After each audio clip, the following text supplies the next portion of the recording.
Salut la team, aujourd'hui je vous retrouve pour une nouvelle vidéo. Je vais vous expliquer étape par étape comment faire une prise de masse propre sans prendre trop de gras, avec un minimum de gras.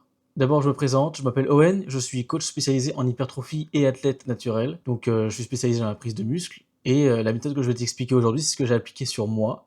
Petit disclaimer, c'est impossible de faire une prise de masse en restant sec, d'accord?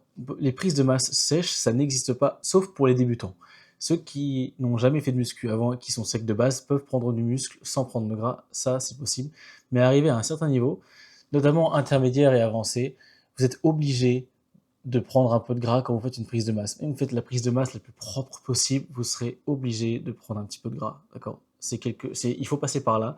C'est une étape obligatoire si vous voulez optimiser votre progression en salle de sport. Parce que savoir qu'en prise de masse, donc en surplus calorique, vous allez prendre quand même plus de muscle que lorsque vous allez rester en maintenance, d'accord? Même s'il est possible de prendre du muscle en maintenance. Alors maintenant, première étape, pour commencer une prise de masse propre, c'est de regarder sa condition physique. D'où est-ce que vous partez? Quel est le point de départ? Alors, ne pas démarrer une prise de masse si vous êtes à plus de 13% de body fat, d'accord? Et encore, je suis gentil, normalement je dirais plutôt 11-12. 13% de body fat, pour moi, c'est abdos qui sont pas très visibles. Tu vois, il faut les chercher avec une bonne lumière et tout, et ils sont pas très visibles. Ils sont pas tracés, quoi. Pour moi, c'est vraiment la limite pour commencer une prise de masse. Si vous commencez une prise de masse à ce moment-là, elle va pas durer non plus très longtemps parce que vous allez voir que vous allez les voir disparaître assez rapidement. Donc moi, je dirais commencer une prise de masse à 11-12%, c'est parfait. Donc abdos assez tracés. Ne pas démarrer si vous avez des problèmes de santé, d'accord? Ou de digestion. Si vous digérez déjà mal ce que vous faites, ce que vous mangez à l'heure actuelle, c'est pas optimal de passer en prise de masse tout de suite parce que vous allez devoir forcément manger plus en surplus calorique. Donc si vous ne digérez déjà pas ce que vous mangez actuellement, vous n'y arriverez pas en augmentant les quantités. Être en bonne santé, faire une prise de sang pour vérifier ça, tous les marqueurs de santé, et avoir une bonne digestion, d'accord? Ne pas démarrer si vous avez trop de stress environnant, d'accord? Si votre travail, votre vie de tous les jours, votre quotidien est très stressant, je vous déconseille de démarrer un surplus calorique parce que la production de cortisol va faire que vous allez beaucoup stocker ce surplus calorique en gras plus qu'en muscle. Même si vous entraînez bien, et cetera, le cortisol, c'est l'ennemi de la prise de muscle et ça peut vous faire stocker du gras plus rapidement que prévu et diminuer la prise de muscle. Donc soyez dans un environnement qui est sain pour vous, dans lequel vous vous sentez bien, vous avez votre routine, votre quotidien et vous vous sentez apaisé.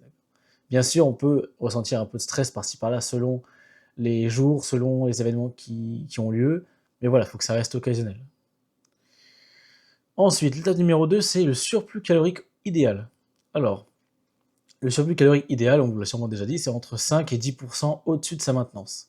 C'est pas en nombre de calories, d'accord? C'est entre 5 et 10% de total calorique de maintenance au-dessus de sa maintenance. Donc là, genre j'ai déjà dit dans mes précédentes vidéos, mais si vous êtes quelqu'un qui prend facilement du poids, du gras, etc., je vous conseille de démarrer à 5%, de voir comment votre moyenne de poids sur la semaine évolue les 2 premières semaines. Et si vous stagnez, vous augmentez à 8% par exemple. Et si jamais vous voyez que vous prenez du poids, vous restez à 5%, vous touchez à rien, d'accord? Et en lien avec ça, quelle est la vitesse de prise de poids optimale en prise de masse? Donc c'est entre 0,25 et 0,5% du poids de corps actuel par semaine. Alors vous allez me dire, mais Owen, c'est impossible de traquer ça. Il y a trop de variations possibles avec l'eau, le stress, etc.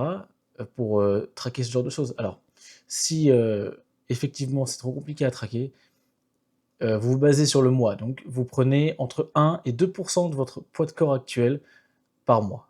D'accord? Ça, c'est une bonne échelle pour évaluer votre progression. Ensuite, les ajustements si vous stagnez. Alors avant d'ajuster les calories, parce que je vous vois venir, c'est pour le truc que vous allez faire, allez checker l'intensité de vos entraînements. Est-ce que vous entraînez assez dur pour provoquer la prise de muscle? Et est-ce que votre sommeil est clean? Est-ce que vous dormez entre 7 et 9 heures par nuit? Est-ce que vous dormez bien? Est-ce que vous stressez pas trop? Est-ce que vous n'êtes pas dans une période stressante de votre vie, justement, pour revenir sur le stress? Vérifiez tout ça. Parce que s'il y a quelque chose qui ne va pas là-dedans, ça peut être le facteur qui vous empêche de continuer de prendre du muscle, d'accord? Donc vérifiez ça. Et si tout est OK, tout est ouvert dans ce point-là, là vous augmentez 5% de votre total calorie actuel, d'accord? Seulement 5%, vous faites petit à petit. Une prise de masse propre, C'est quelque chose qui se fait sur le long terme, c'est un marathon, c'est pas un sprint. Augmentez petit à petit, d'accord? Soyez minutieux. Vous ne perdez pas de temps, dans tous les cas, vous serez en maintien ou en surplus, dans tous les cas, vous construirez du muscle. Il vaut mieux construire du muscle propre, lentement, et avoir le moins de gras possible à perdre après pendant votre sèche.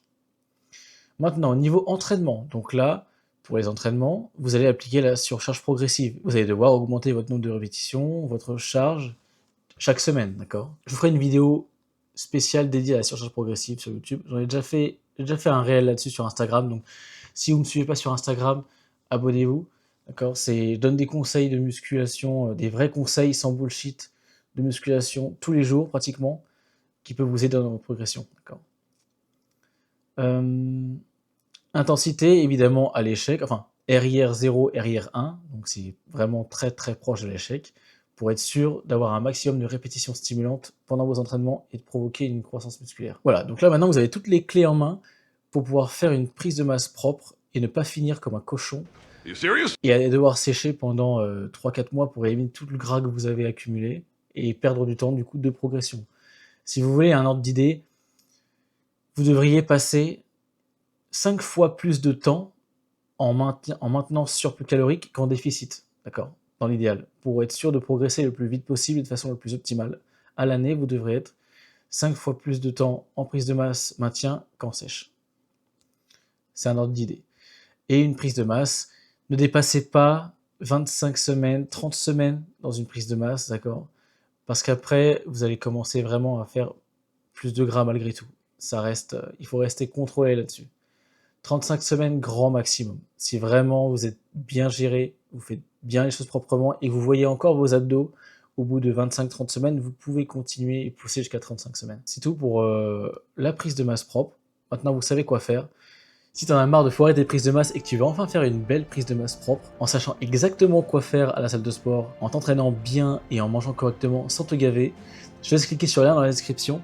Tu peux réserver un appel gratuit avec moi et je serai ravi de pouvoir t'accompagner dans ton objectif. Si mes conseils t'ont aidé, je te laisse t'abonner à ma chaîne, poser un petit pouce bleu et t'abonner à mon compte Instagram, je le remets ici, ça ferait super plaisir. Allez, ciao les gars, à la prochaine.